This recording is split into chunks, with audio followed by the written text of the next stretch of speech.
Good afternoon.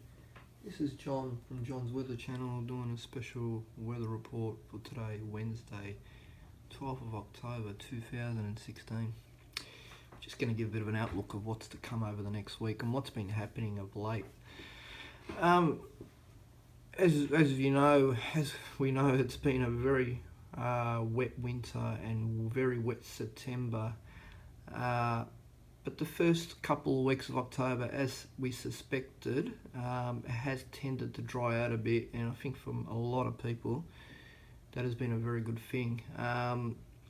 We saw a very strong cold front bringing a lot of wind for southeastern Australia, particularly Victoria, last weekend, but it didn't have a lot of rain or a lot of weather with that. So, and that was a positive thing. The weather itself, the systems itself have dried up.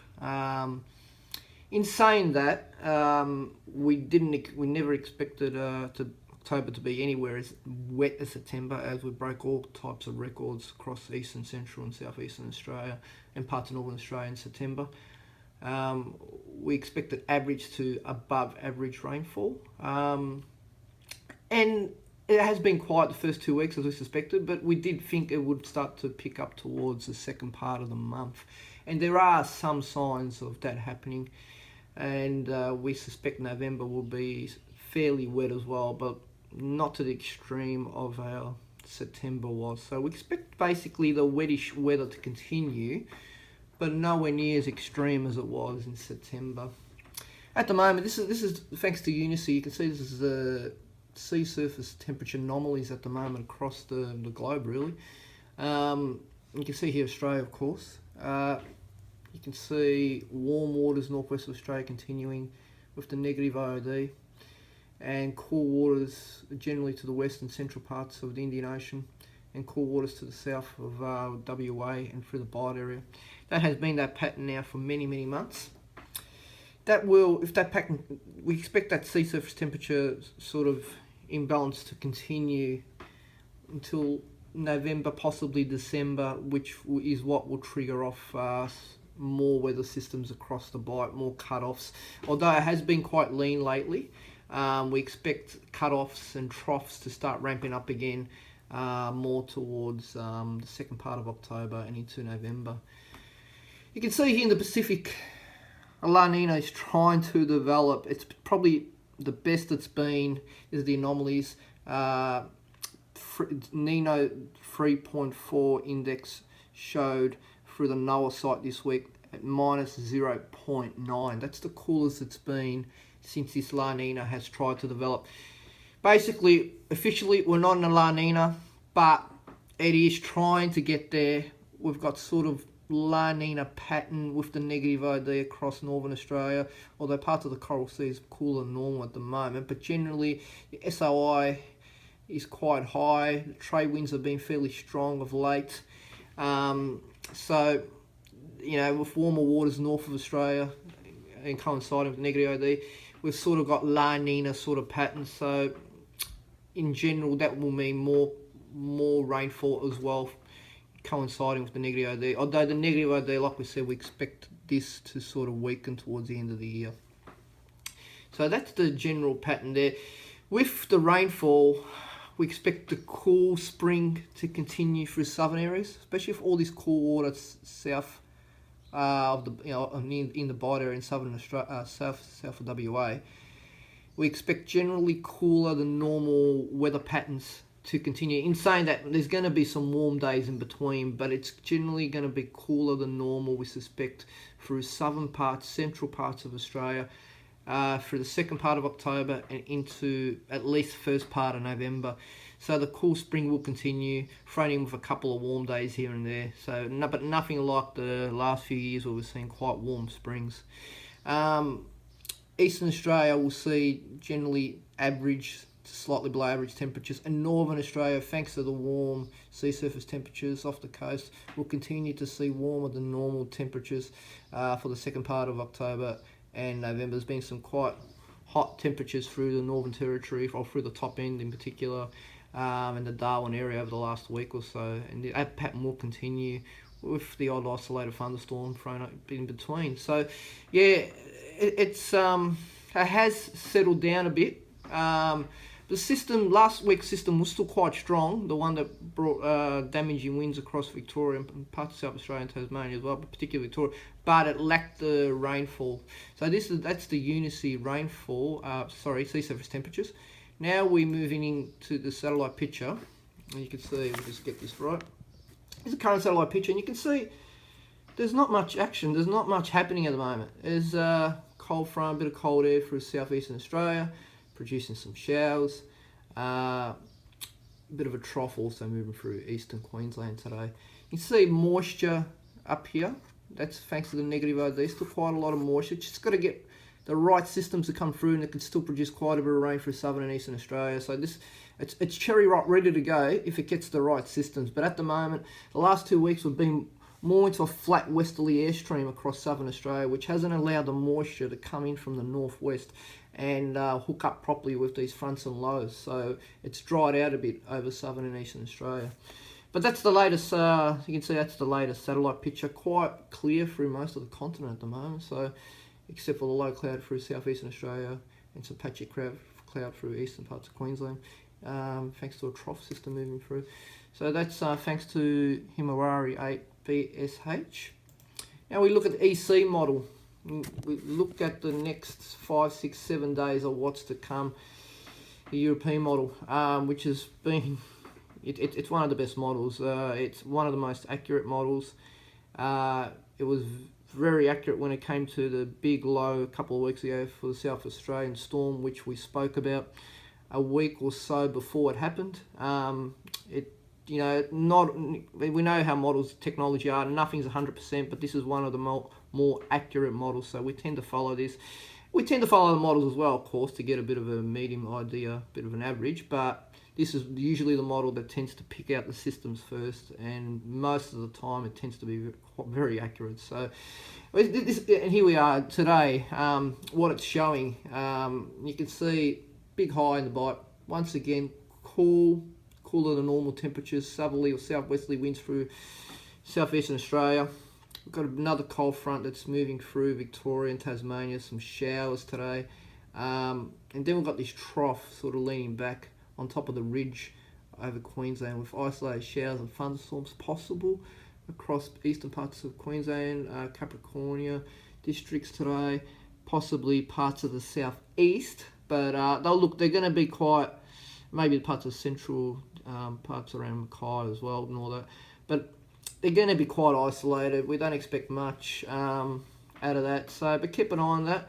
So that's for today. And then we can see moving into tonight. You can see a bit of an upper trough will develop with this front as it moves into the Tasman Sea. So watch the showers increase along the New South Wales coast overnight and into tomorrow morning. Quite cool southerly winds, quite brisk for this time of the year, really. That very isolated showers, possibly storm activity around Queensland, sort of, very, very isolated, sort of clearing off. And yeah, the high moving in more towards the Bight, quite cool. It's going to be actually underneath this high. We're in mid-October, but underneath this high, it's going to be quite frosty as it moves into southeastern Australia the next couple of mornings. You can see the high moving in as we move into Thursday. And you see showers increasing around north coast New South Wales with that bit of cold air, southeast parts of Queensland. Still some shower activity about Townsville, the Cairns area, more around Townsville, just north of Mackay and all that through Thursday. So a bit of activity developing here with this bit of an upper trough, the high moving in, a front approaching WA. Just fix that up. You can see that's now moving in, we're moving into Thursday night. The high sitting over southeastern Australia. So quite a cold start it's going to be for Friday morning for large parts of southeastern Australia.